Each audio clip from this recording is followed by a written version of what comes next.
Like करिए, subscribe करिए, bell icon दबाना बिल्कुल मत भूलिए। पाकिस्तान जो हिंदुस्तान का पंजाब है वो डेफिनेटली बहुत जरखेज मिट्टी है वहां पे, बड़ा बड़ा फर्टाइल सॉइल है वहां पे और काफी अच्छी खेती होती है। लेकिन fact of the matter is that states like Madhya Pradesh and Uttar Pradesh are far far bigger in terms of agriculture than Punjab. आप हर एक मायने में अगर आप देखें तो मध्य प्रदेश और उत्तर प्रदेश बहुत आगे हैं भारतीय पंजाब से। पहली चीज है। दूसरी चीज वो आपने वो अभी जो $2 बिलियन की फूड की इन्वेस्टमेंट आपने सुना होगा यूएई ने करी थी, जिसमें कि इसराइल और अमेरिका अपना टेक्नोलॉजी दे रहे हैं। यूएई उसमें $2 अरब उसने इन्वेस्ट करे हैं और भारत ने जमीन दी है। तो एक फूड का बिल्कुल 360 डिग्रीज मतलब पूरा गोल घुमा हुआ एक इकोसिस्टम इंडिया में तैयार कर रहे हैं और इसमें $2 अरब नाकाफी हैं। इसमें करीब $200 अरब डलेंगे तब जाके कुछ इम्पैक्ट पड़ेगा। और वो बट मैं कह रहा हूं कि we have already taken the first steps और ये India is cognizant. Energy security, food security, इन सब के बारे में भारत में सिर्फ बात नहीं होती, इसमें दिन रात काम भी चल रहा है और इसमें दिन रात और ये directly it is being monitored by prime minister Modi. बाकी बाकी नीचे टास्क फोर्स हैं जो काम कर रही हैं, मिनिस्ट्रीज हैं काम कर रही हैं, लेकिन इसकी जो डेली की रिपोर्ट है वो पीएम मोदी खुद लेते हैं। ही इज अ, जो मैंने सुना है, मेरी बात हुई है एक दो लोगों से करीब 6-8 महीने पहले जो पीएमओ में काम करते हैं, उनका ये कहना है कि is a very very hard task master. मतलब सोती भी ऐसी 3.5-4 घंटे सोते हैं वो, और बस उनका यही है काम दिन भर की, ये क्या, ये हुआ, इसका अपडेट लाओ, इसका। तो इज अ वेरी वेरी, खुद को भी ड्राइव करते हैं, औरों को भी ड्राइव करते हैं। तो हाँ, जहां तक आपके सवाल का जवाब है, हाँ, फूड सिक्योरिटी को लेकर और एनर्जी सिक्योरिटी को लेकर भारत में बहुत एक अवेकनिंग है इस चीज को लेकर, और इसको बहुत पुश करा जा रहा है। हमारे यहाँ एक और है ना कि जैसे जो लैंड के पार्सल्स हैं वो छोटे हो रहे हैं इंडिया में, हर ही जगह हो रहे हैं। अब जैसे कि एक किसान है जिसके पास माना कि 10 एकड़ जमीन है, उसके 3 बेटे हैं या 3 बेटे बेटियां हैं, वो फिर वो 3.25 एकड़ तीनों में बट जाएगा, फिर उनके बच्चे होंगे। तो जहां पे 10 एकड़ एक खानदान को पाल रहा था, 30 साल के बाद 10 एकड़ जो है वो 10 खानदानों को पालेगा। You understand? सो ये भी भारत को पता है कि इसकी वजह से लैंड का जो पार्सल कम हो रहा है। इसके भी तो फॉरेन कंट्रीज से कैसे हम लोग ट्रेड कर रहे हैं फूड के बारे में, किस तरीके से फूड को प्रोसेस कर रहे हैं, और साइंटिफिक रिसर्च के यहाँ पे, एग्रीकल्चर के रिसर्च के दिल्ली में ही एक बहुत बड़ी फैसिलिटी है, और जगह भी हैं, हमारे हैदराबाद में भी हैं जो दक्कन में है उधर, और जगह भी हमारे जो खास तौर से एग्रीकल्चर को देख रहे हैं। हमारे टॉप साइंटिस्ट हैं कि पर एकड़ यील्ड है वो कैसे बढ़ाई जाए। इसराइल से मोदी जी वो टेक्नोलॉजी लेकर आए हैं ड्रिप इरिगेशन की, कि किस तरीके से कम पानी में आप ज्यादा से ज्यादा क्रॉप्स उगा सकें। तो ये सब बातें चल रही हैं। किस तरीके से डिसैलिनेशन प्लांट्स लगाएंगे तो समुद्र के खारे पानी को मीठा पानी करेंगे, उसको पीने के लिए या फिर उसको फार्मिंग के लिए किस तरीके से इस्तेमाल करा जाएगा, ये सब हो रहा है। और जहां पे कुछ नहीं उग सकता, जैसे कि राजस्थान में कुछ जगह है जहां पे आसपास पानी नहीं है, या गुजरात में कुछ ऐसी जगह है जहां पे नमक है, मतलब आप 50 किलोमीटर देखेंगे तो सिर्फ वो रन ऑफ कच्छ का एरिया जहां पे सिर्फ नमक ही नमक है जमीन पे, सफेद, इट्स लाइक द मून। वो जैसे मून का वो है, बड़ा खूबसूरत है, लेकिन वहां पे कुछ उग नहीं सकता।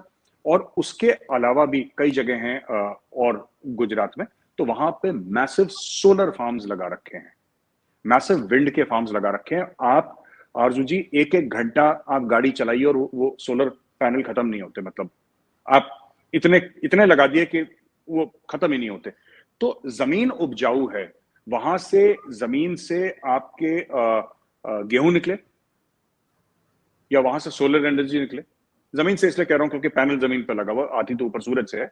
तो ये कर रहे हैं, इसमें समय लगेगा। क्या हम लोगों ने अचीव कर लिया? बिल्कुल भी नहीं, हमें बहुत लंबा रास्ता अभी तय करना है। लेकिन there is a plan, there is a budget, and there are efficient people who are doing it 24/7। तो मैं होपफुल हूं कि हो जाएगा, इसलिए मैं होपफुल हूं। मुझे लगता है आपके यहाँ कोई मलिक रियाज नहीं है, वरना अभी तक वहां पे सब जगह बिल्डिंग्स बन गई होती हैं। और जो हमारा हाल हुआ है कि हमारे पास जमीन ही नहीं है कि जहां पर हम अनाज उगा सके या कोई काम कर सके। क्या कहेंगे तारड़ साहब आप? हमारे यहाँ तो इस तरह का कुछ नहीं हो रहा है। इस पे थोड़ा सा ऐड ये करना चाहूंगा कि हमारे साबका वजीर आजम साहब ने फरमाया था कि जाके किसी से पूछ लें, मेरे टाइम के अंदर लोगों ने रियल स्टेट में से रैकेट पैसे बनाए हैं।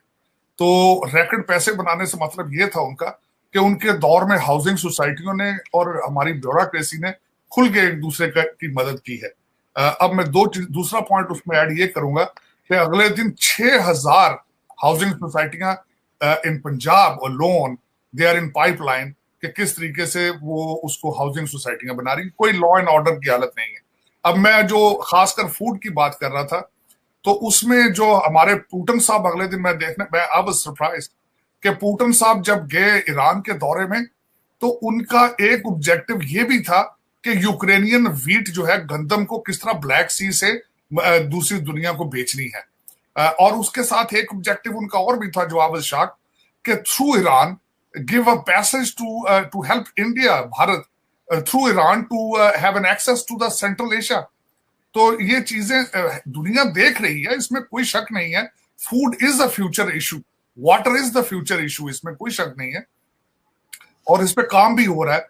लेकिन अनफॉर्चुनेट मैं जिस तरह कहूंगा कि पाकिस्तान में इस वक्त लाहौर के अंदर जो है, तख्त लाहौर जिसको कहा जाता है, 188 कमरे 5 स्टार होटलों के बुक हैं और कुछ लोगों को पैसा देकर टर्की भेज दिया गया है। आज सुबह एक मेरा बड़ा अच्छा जर्नलिस्ट दोस्त है, उसने कहा है कि पाकिस्तान में डॉक्टर इंजीनियर बनना बिल्कुल फजूल है, मैट्रिक हाई स्कूल करके सियासत में आओ और 50 करोड़ लेके तो टर्की शिफ्ट हो जाओ। तो मेरे ख्याल में ये हमारे पाकिस्तान तो अभी उसी चीजों से ग्रो नहीं कर रहा, अनफॉर्चुनेट। लेकिन इसका मैंने आपको बताया ही है कि पाकिस्तान में पूरे का पूरा पाकिस्तान जो है वो एक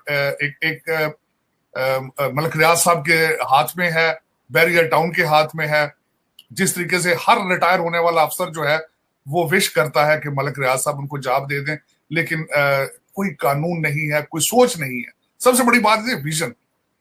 मेजर साहब से मैं कहूंगा, जो बात कर रहा था मैं, कि इस सारी चीजें करने के लिए नेशनलिज्म चाहिए होता है। जब तक आप मैं भारत गया, बहुत दफा गया हूं और मैंने वहां पे देखा है कि लोगों के अंदर नेशनलिज्म। अब आप ये देखें कि यहां से अमेरिका से लोग पढ़ के वापस जा रहे हैं भारत में। भारत के इंस्टीट्यूशन जो है वो इतने इस लेवल पर पहुंच चुके हैं कि वहां से लोग पढ़ के आके यहाँ पे माइक्रोसॉफ्ट चला रहे हैं, यहाँ पे लोग आके गूगल चला रहे हैं। लेकिन